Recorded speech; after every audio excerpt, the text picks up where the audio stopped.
Good day, good day everyone. Good day Ma'am Gemma Santos.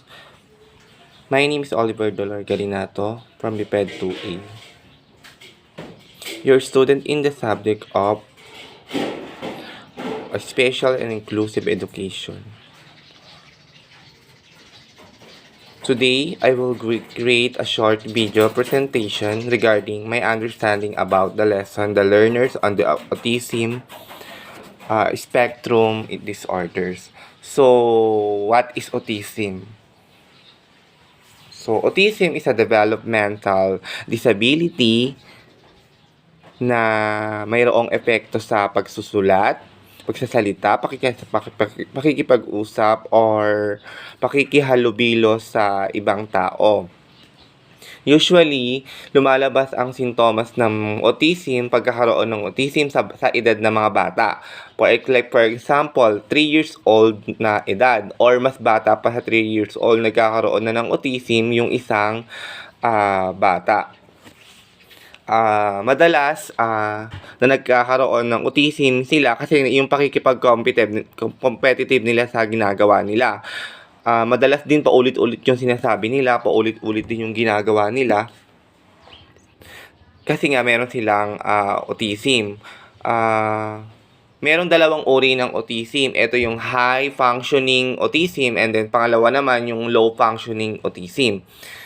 Kasi yung autism spectrum disorder, ito yung isang kondisyon ng sa pag-iisip gano'n, nakaka-apekto sa mga pangunawa nila. Mahirap silang umunawa, mahirap silang makisalamuha sa isang tao kasi meron silang autism. Pero kahit na meron silang autism, meron pa rin silang kakayahang magtagumpay sa isang bagay. Kailangan di pa rin natin sila ng suporta o kailangan pa rin nila mag-excel kasi kailangan pa rin nilang suportahan para mas matagumpayan pa nila ang isang bagay, para mas matagumpay pa sila sa pag-aaral nila. So another topic naman from module 8 is all about learners with specific learning disabilities. Ayun, ito naman yung mga mag-aaral na may hirap sa pagkakatuto. Mahirap silang natututo sa isang bagay. So, maraming iba't ibang klase ng nahihirapan sila.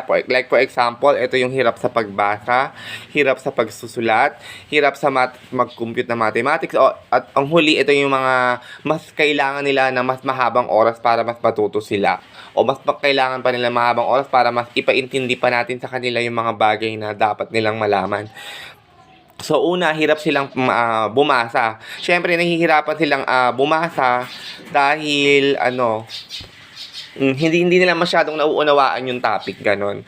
And then yung hirap naman sa pagsusulat, yung mga ideya na ipapahayag nila, hindi nila masyadong isusulat, ganon. And then yung pangatlo naman, hirap sa mathematics, ganon.